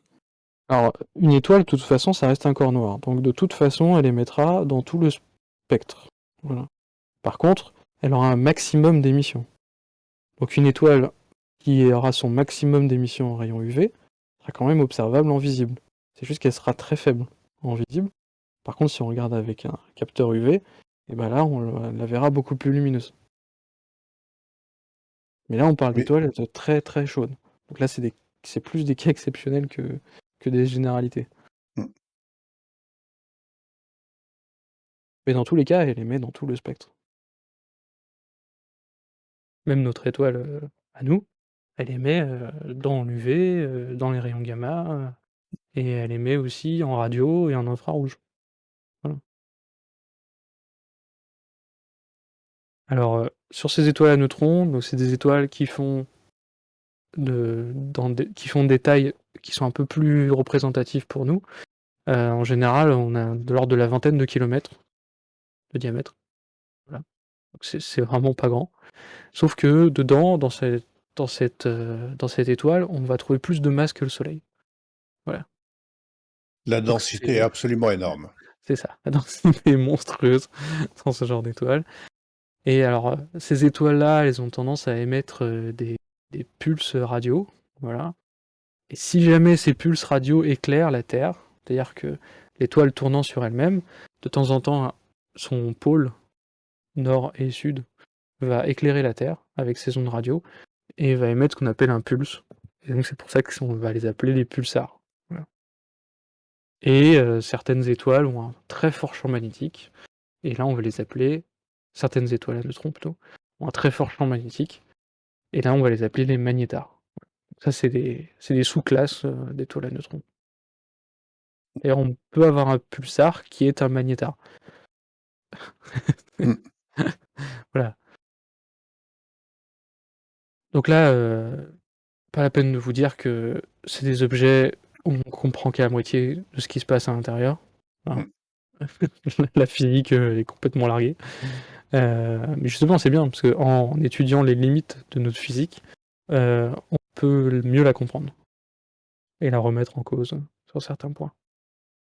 Et je pense que la vraie Ouais, limite de la physique, on va la voir dans la prochaine diapo. c'est ça, C'est là qu'on arrive dans Alice au pays des merveilles. exactement.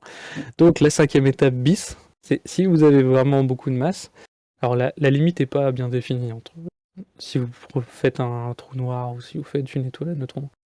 C'est pas très clair la Alors, limite. avant qu'on passe au trou noir, il y a une bonne Mhm. question là qui a été posée. Ouais, En fin de vie, donc là on parle des étoiles à neutrons, en fin de vie, ça ressemble à quoi? on sait pas. Est-ce C'est un peu la fin de la vie, en fait, de l'étoile à neutrons. C'est un peu l'état dans lequel elle va peut-être rester, parce que je suis en train de réfléchir, qu'est-ce qui pourrait la faire changer d'état à ce moment-là? Bah, il n'y a plus vraiment de réaction thermonucléaire dedans, parce qu'il n'y a plus d'atomes. C'est Donc en ça. soi, moi je dirais qu'elle va refroidir, parce que de toute façon elle va émettre de la lumière. Donc en émettant de la lumière, en fait, quand un objet émet de la lumière, il se refroidit par rayonnement. En fait, c'est-à-dire que l'énergie s'en va de lui, s'en va de l'objet, sous forme de lumière. Donc dans tous les cas, il refroidit, quoi qu'il arrive. Et en se refroidissant, bah, au bout d'un moment, ça sera plus. Enfin, je sais pas si ça sera plus une étoile à neutrons d'ailleurs. En tout cas, il va se refroidir, c'est tout ce que je peux dire. Voilà. C'est ça, mais il y aura pas une phase il y aura pas de transition vers une autre, phase, j'ai pas l'impression, Mm. Parce que dit Hugo, effectivement, c'est que régulièrement, les étoiles, elles sont pas toutes seules, en fait. Elles sont souvent à deux, en fait. Et donc, en fonction de comment évolue le compagnon, l'étoile à neutrons peut capter de la matière au compagnon et réallumer des réactions thermonucléaires, en fait. Voire se transformer en trou noir, du coup. Et donc les là, ça donne encore des situations bien particulières. les systèmes à une étoile s comme le Soleil sont très, très rares. C'est ça. Alors les trous noirs, alors Alors, les ça c'est trous le noirs. deuxième. Là, j'ai mis une image de. Comment ça s'appelle? C'est une image qui vient d'Interstellar et qui est Interstellar. Ouais. ouais, mais qui est exceptionnellement bien faite. C'est un film qui est, du point de vue scientifique, exceptionnellement bien construit, tout simplement parce que le conseiller technique du film, n'est autre que Kip Thorne, qui est un astrophysicien qui est spécialisé dans les trous noirs. Et C'est c'est pour ça. ça que j'adore ce film parce que d'un point de vue, technique, il est extrêmement réaliste. On peut aimer ou pas le film, mais si vous avez envie de voir en vrai ce que ça peut donner, ce que peut donner la relativité générale, les phénomènes de dilatation de temps et un trou noir, et voir à quoi pourrait ressembler un trou noir, bah, c'est Interstellar. Mm. Alors, dans un trou noir, donc le trou noir, c'est quoi, du coup? C'est le cœur d'une étoile qui reste, qui a été ultra comprimé. Donc, ce cœur d'étoile, souvent, on l'imagine comme un puits. Alors, c'est pas un puits, parce que c'est pas un trou, concrètement, parce que c'est un objet en 3 dimensions. Donc, en fait, c'est comme si on voyait un trou, mais que, tournant autour, on voyait toujours un trou. On ne voit pas le on voit pas le trou sur le côté. C'est On voit toujours compliqué parce que l'entrée. c'est ça, c'est compliqué parce que là, il faut Voilà, il faut vraiment sortir de 3 dimensions et penser en 4 dimensions et c'est pas quelque chose que tu peux te figurer que tu peux te représenter dans ton esprit. c'est ça. Et alors du coup, ce trou noir, qu'est-ce qu'il fait souvent? Alors déjà, pourquoi on l'appelle trou noir? Parce que, bah, tout simplement, quand de la lumière qu'est-ce qui nous permet de voir un objet dans l'univers? C'est parce qu'il émet de la lumière. Le trou noir n'émet pas de lumière, parce que la lumière ne peut pas sortir du trou noir. Donc le trou noir, en théorie, bah, lui, il perd pas d'énergie, du coup, parce qu'il rayonne pas. Voilà. Ah, c'est pas tout à fait vrai. Sauf que voilà, il y a des phénomènes physiques qui vont rentrer en jeu, qu'on comprend à peine, et une sorte d'évaporation du trou noir. Voilà, bref. Là, C'est ce là qu'on on appelle, arrive dans de la physique très théorique. mais enfin, c'est très théorique, mais c'est aussi pratique parce que les trous noirs, Il y a des ils s'évaporent. observations. Ils s'évaporent et ils disparaissent. C'est ça. Et voilà, est-ce que ce Mais qu'on on appelle comprend pas exactement comment. Voilà, c'est le ce qu'on fameux appelle rayonnement de Hawking. c'est Exactement. voilà, réellement Hawking. En tout cas, c'est extrêmement compliqué. Voilà. Donc nous, on va juste parler en surface. Donc qu'est-ce qui nous permet de voir un trou noir en général? C'est parce qu'il y a de la matière autour qui a été attirée. Donc cette matière, elle est chauffée par ce qu'on appelle les effets de marée. En fait, la gravité qui va venir comprimer la matière. Et en étant comprimée, elle va chauffer. Et du coup, elle va émettre de la lumière. C'est le même phénomène que la Lune sur la Terre. Mais en version extrême. C'est ça. Pour info, Jupiter, par exemple, avec ses effets de marée, il crée du volcanisme sur Io. Voilà. Donc c'est un peu plus fort que la Terre. Et bah là, en version extrême, ça donne ça. Et en fait, concrètement, si vous êtes de la matière, que vous approchez un trou noir, vous allez être disloqué avant d'arriver au trou noir. C'est là où le film s'arrête, en termes de réalisme. Pourquoi? Parce que vos atomes, en fait, par effet de marée, vont subir tellement d'énergie que ils vont être séparés, en fait. Les molécules vont être séparées en atomes, puis après, les atomes peuvent être potentiellement séparés aussi. Ça, Alors, on est-ce que arrive à ça la limite de la arriverait physique. Ouais. est-ce que ça arriverait avec un trou noir supermassif? Parce que du coup, le rayonnement gravitationnel serait vachement diffus. Je sais pas si tu serais disloqué, si tu approchais d'un trou noir supermassif. Alors là, je sais pas. Mais en tout cas, voilà, le trou noir, c'est un objet très compliqué. Donc peut-être qu'il y a une bibliothèque dans le trou noir. On sait pas. On sait pas. En tout cas, il n'y a rien qui nous dit que c'est pas le cas. Donc vous pouvez faire toutes les hypothèses que vous voulez de ce qui se passe dans un trou noir. Pour l'instant, la physique n'est pas capable d'expliquer ce qui se passe à l'intérieur, de toute façon. Mais c'est un objet qui est très particulier, le trou noir, parce que enfin, effectivement, oui, c'est un peu un la palissade, ce que je viens de dire. Mais, il est particulier selon quoi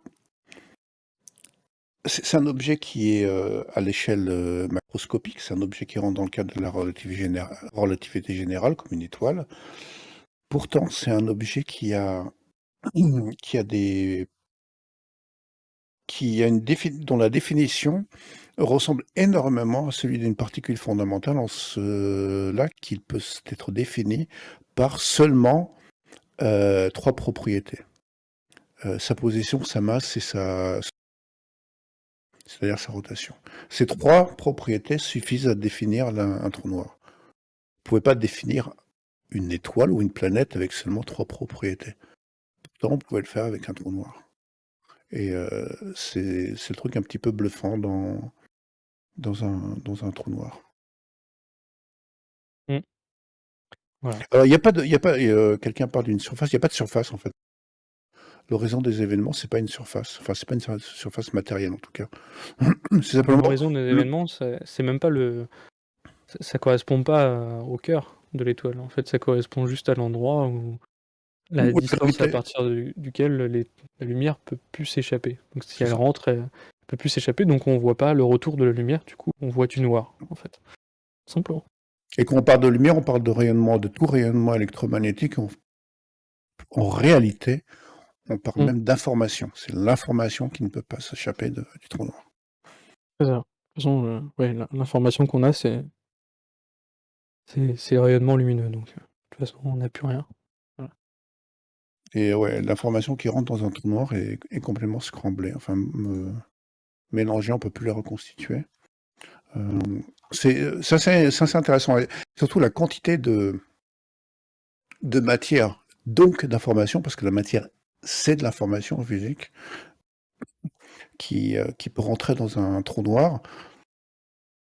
Alors ça aussi, c'est un truc fantastique si on y pense bien.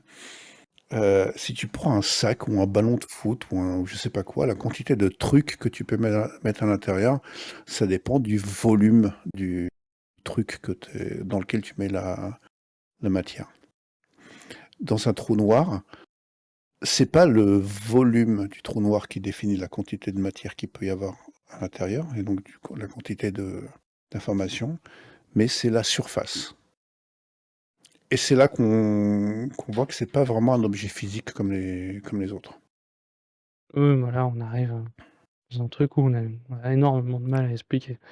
Oui, là on arrive un petit peu aux limites de la physique, puis en plus c'est encore à expliquer et à vulgariser, mais c'est vachement intéressant. Et du coup, je finis le cycle des géantes. Du coup, Oui, bah, ça recommence. En gros, bah, vous avez éjecté de la matière avec votre supernova dans l'espace. Ça va se remélanger à d'autres matières à côté. Ça va refaire des étoiles, etc., etc. Voilà. Donc, vu que sur Terre, il y a du fer, et il y a des éléments plus lourds que le fer, et ben on sait que la matière qui a constitué la Terre, vu qu'au début de l'univers, il y avait, selon la théorie du Big Bang, que de l'hydrogène et de l'hélium, du coup, bah, la matière qui constitue la Terre a été fabriquée un jour dans une étoile. Donc c'est le fameux poussière d'étoile qu'on entend parler beaucoup. Bah, ça fait référence à ça en fait. C'est-à-dire que concrètement, la matière qui vous constitue, vu que vous n'êtes pas constitué que d'hydrogène et d'hélium, a été un jour synthétisée dans une étoile. Et vu que sur Terre il y a plus que du fer, bah, il y a eu aussi une supernova qui est rentrée en jeu à un moment donné. Voilà. c'est ça. Et donc c'est pour ça qu'on, avec des analyses de composition et des modèles de développement stellaire, on est capable d'en déduire que le Soleil, la, enfin, la matière qui constitue le Soleil, vient potentiellement et la troisième génération d'étoiles. Donc, c'est-à-dire qu'il y a eu deux étoiles qui ont vécu et éjecté leur matière dans l'univers avant. Deux générations d'étoiles. Pas deux étoiles, surtout, c'est important. Deux générations d'étoiles. Une étoile ne donne pas une étoile. Après. Voilà, après voilà, c'est ça. C'est des gaz qui sont expulsés, qui se mélangent et qui se recombinent avec la gravité pour rallumer des étoiles. C'est ça. Voilà. Et ça, c'était le Si, cycle de vie des étoiles. si quelqu'un veut prendre la parole maintenant, vous me le dites. Ce que je vais faire, c'est que je vais ouvrir je vais ouvrir l'audio. Laissez-moi juste un instant pour faire ça. Et vous pouvez avec le push to talk, c'est-à-dire en appuyant sur le bouton que vous avez affecté au micro, prendre la parole et discuter avec nous. Il faut juste que je retrouve où est-ce que j'ai mis ça. Ah, je pense que je suis pas dans le bon. Alors, tac, permission. Parler, voilà, tac. Parler et vidéo. Voilà, maintenant, normalement, vous devrez pouvoir allumer votre micro et parler. Si ce n'est pas le cas, si vous avez envie de parler, de dire quelque chose, et si vous n'y arrivez pas, mettez un petit message dans le salon texte et on essaiera de voir le problème. Vous pouvez toujours continuer à taper vos questions également dans le salon texte si vous ne souhaitez pas parler. Et pendant ce temps-là, je vous rappelle que cette mini-conférence sera également rediffusée en différé sur la chaîne YouTube de AstroFR. Enfin, qui est plus un endroit où on met des trucs à regarder plus tard qu'une vraie chaîne YouTube d'ailleurs. Mais en tout cas, c'est là qu'on aura cette conférence, avec les conférences précédentes qu'on a fait jusqu'à présent, notamment sur Cyril et la théorie des capteurs et les traitements d'images. Et on a également en préparation une conférence, enfin une présentation lundi prochain, qui va nous parler. Ouais, c'est vendredi. Donc vendredi qui vient, là, à 21h, c'est le traitement d'image HOO avec Photoshop. Je crois que c'est Lucas qui nous présente ça, donc je vous invite à réserver la date d'ores et déjà. C'est lui qui nous parlera de ça. D'ailleurs, Lucas, tu es en train d'écrire, mais si tu veux prendre la parole pour présenter un petit peu, pour présenter ta présentation, je ne sais pas si ça fait un sens ce que je suis en train de dire, pour pré-présenter ta présentation, pour pré-présenter ta post-présentation. T'as pas ton micro branché, d'accord, ok. Voilà, Bah, donc... en tout cas, moi, après, je ferai une présentation sur les planètes du système solaire, en ok, mode planétologie comparée. Mais bon, c'est pas pour tout de suite, hein, parce que ça demande un peu plus de boulot, là. Du coup. La planétologie comparée. Alors là, il faut que tu nous expliques ce que ça veut dire, ça, la planétologie. C'est la science qui compare la Terre aux autres planètes, en fait. Et D'accord. de telle façon de mieux comprendre la Terre grâce aux autres planètes, ou de mieux comprendre les autres planètes grâce à la Terre. Ça va dans les deux D'accord, sens. ok. Par Ok, ok. exemple, quand on observe des deltas de fleuves sur Terre, et qu'on Mhm. observe les mêmes sur Mars, on peut supposer qu'il y a eu de l'eau sur Mars grâce à ça. Parce que du coup, on D'accord, ok. observe la même chose que sur Terre. Donc on se dit que ça doit être les mêmes phénomènes physiques qui ont créé une structure similaire.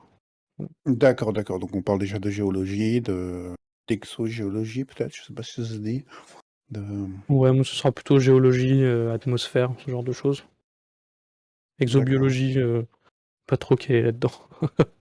Alors l'exobiologie, enfin, il y a des gens qui font de l'exobiologie, qui sont exobiologistes, mais ça doit être super frustrant parce que tu rentres chez toi le soir et tu t'es pas capable de raconter ta journée parce que tu étudies un truc que t'as jamais vu, que tu sais même pas si ça existe. C'est peut-être le truc le plus déprimant de la Terre. Le métier d'exobiologiste. Oh, il y en a qui s'amusent, hein. Oui, mais ce que je veux dire, enfin, t'es biologiste, tu sais qu'à un moment donné, tu vas décortiquer une bestiole, un ver de, je sais pas quoi. T'es exobiologiste, tu verras, voilà, tu feras peut-être jamais d'organisme exobiologique de toute ta vie. Oui, mais du coup, en fait, en étant exobiologiste, pour faire de l'exobiologie, il faut que tu comprennes très très bien la biologie, en fait. C'est ça, Du mais à un coup. moment donné, tu dis, voilà, moi je suis biologiste, je vais aller plus loin, je vais faire de l'exobiologie, je vais jamais rien voir. Je vais faire ça toute ma vie. Mm.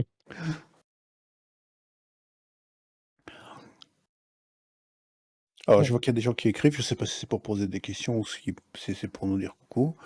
Euh, on va faire également une présentation sur la taille d'un miroir. Donc, pour les astronomes amateurs qui veulent fabriquer leur propre miroir pour leur télescope, eh ben, il y a quelqu'un qui va nous parler de ça également. Alors, s'il y a une date qui va être précisée, en fait, ça aurait dû avoir lieu aujourd'hui. On a échangé les dates parce que la personne qui devait faire cette présentation ne pouvait pas.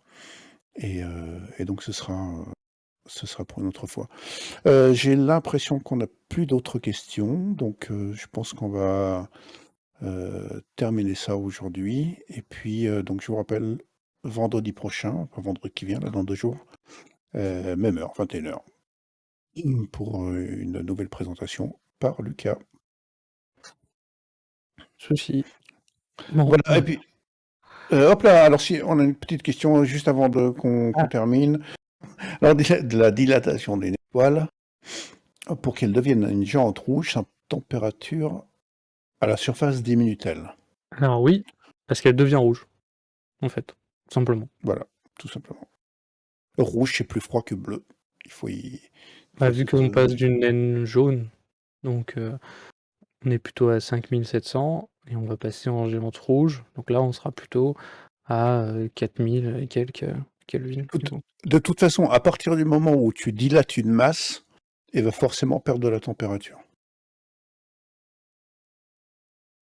Si tu as la même quantité de masse mais plus de volume, tu vas forcément diminuer la température. Mm. Voilà. Voilà, voilà. Et ben, en tout cas, merci Sébastien. Pas de Toujours un souci. plaisir de t'avoir au micro. Et puis, bah, à la prochaine. Au revoir tout le monde, Ciao, et ciao. j'espère que ça vous a appris des trucs.